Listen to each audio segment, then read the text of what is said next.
Hello furniture friends, Katie here from Salvaged by Kay Scott. Today I'm going to be working on this little kitchen table that I found in the trash and giving it a really fresh and much lighter makeover. This transformation is quite literally night and day.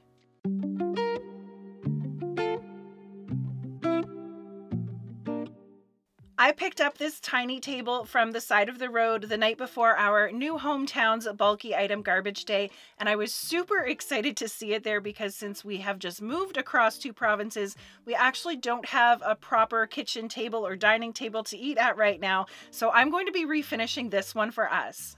It's pretty common for tables like this to be a wood or even laminate veneer over a particle board or MDF structure, but I could see right away that the wood grain here continued all the way down the edge and underneath. So that tells me that this is solid wood and I can sand away as much of this old damaged finish as I want to without potentially sanding through anything.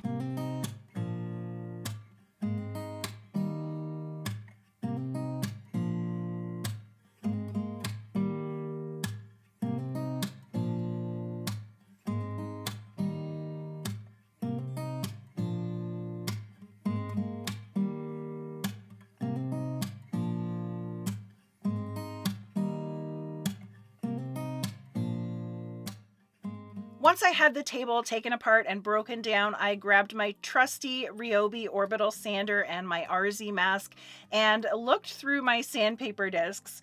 I usually use a pretty coarse grit like an 80 for strip sanding, but my gut tells me that the stuff on this table is going to come off relatively easily, so I decided to start with a 120 grit.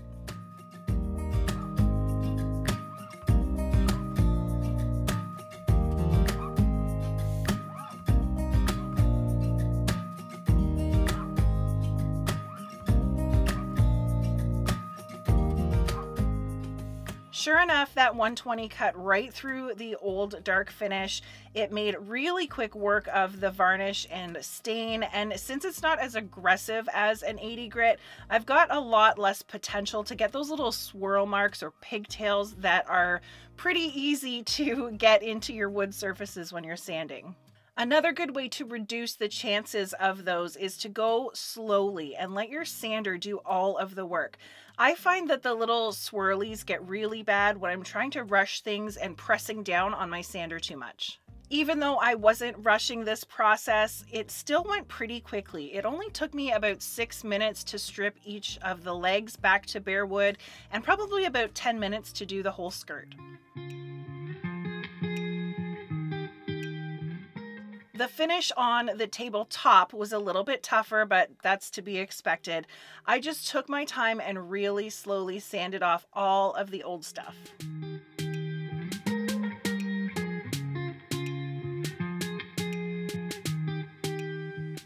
I did find some pretty bad burn marks here on the top of the table and a bunch of these little stab marks, probably from a fork.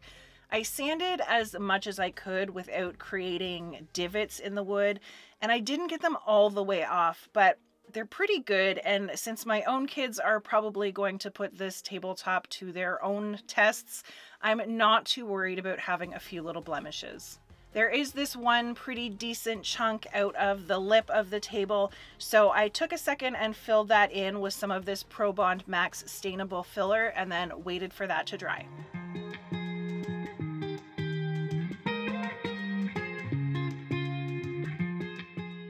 I switched out to some slightly finer 180 grit sandpaper and went over all of the surfaces again to start smoothing out the roughness from the 120 grit and get the last of the dark stain out of the wood. This is really just a sand to even everything out.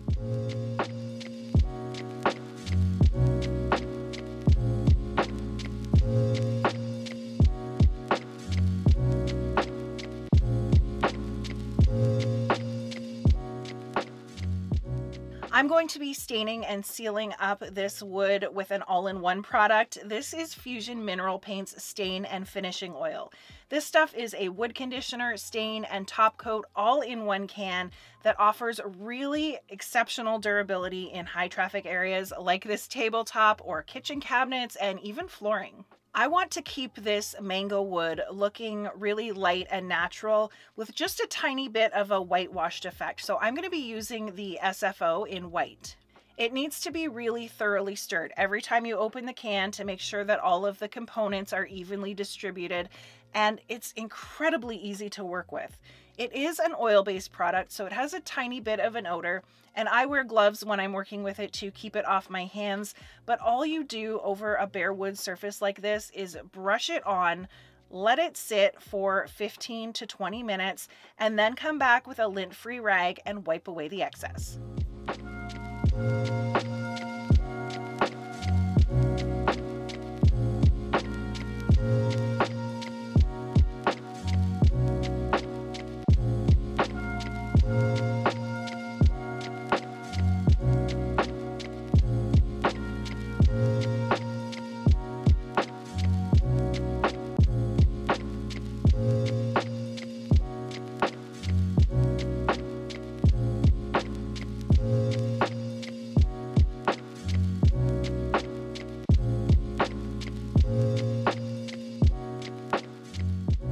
You can apply as many coats as you want to this, but it is pretty durable, so I'm just going to do 2 on this tabletop.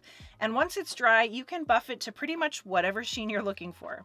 After letting the white oil dry for the 9 hours that's recommended on the back of the can, I came back out to the garage and applied my second coat, but I didn't want to add any more white pigment to the table, so this time I used the SFO in natural. This finishing oil can also be used to give some added protection over a painted surface, or you can use the different colors as sort of a decorative glaze.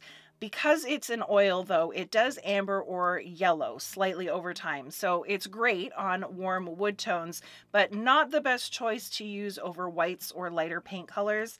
It is definitely a handy finish to have in your collection.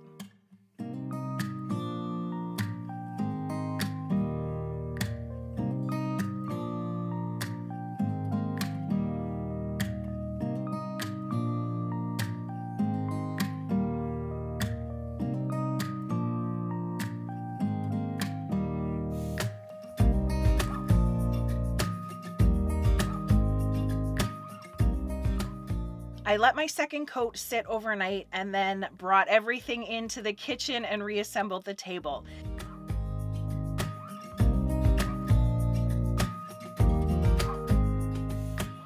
The oil needs about 10 days to fully cure, but then this little table will be ready to get back to work in its new home. All I need to do now is find some chairs to use with it. If you're not already subscribed to the channel, I invite you to do that now. Leave me a comment and let me know what you think of this flip, and I will catch you all next time.